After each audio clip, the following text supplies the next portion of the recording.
apa sebenarnya yang menjadi tantangan untuk hilirisasi kelapa sawit yang kalau kita lihat capaian atau realisasinya ini masih cukup rendah di negara kita?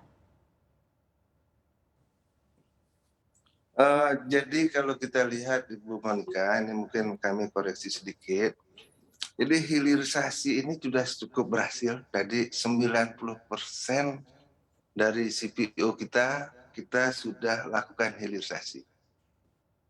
Jadi baik itu kalau saya ingin menyampaikan sedikit, ini kami sampaikan datanya. Ini kami sampaikan datanya Bu ya. Jadi untuk olahan CPO, kalau kita lihat itu yang untuk menjadi pangan itu 9,3 juta ton. Ya. Dan untuk kimia itu 2,1 juta ton. Dan untuk biodiesel ini 7,3 juta ton.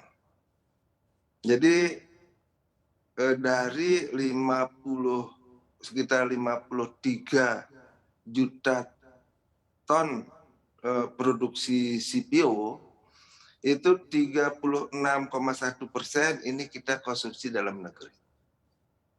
Dan kita sudah tadi, seperti kami sampaikan tadi, ini sudah semua diolah dalam bentuk produk hilirisasi. Jadi sudah dilakukan hilirisasi. Nah sekarang kalau kita lihat ekspornya, ini ekspornya itu sekitar 33,1 juta ton.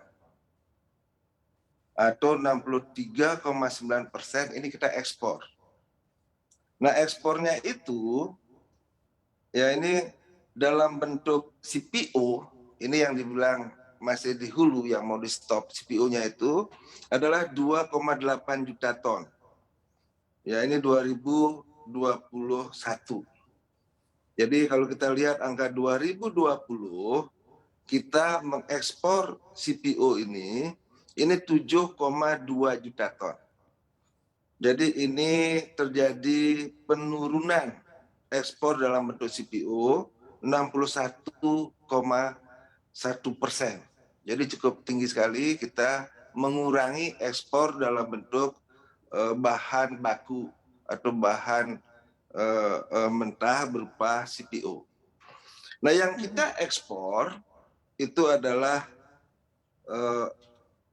prosesnya, hilirisasinya, produk hilirisasinya dalam bentuk refined palm oil itu 26,7 juta ton. Ya, ini naik dari tahun 2020 itu 22,9 juta ton. Jadi ada kenaikan 16,63% untuk refined palm oil ini.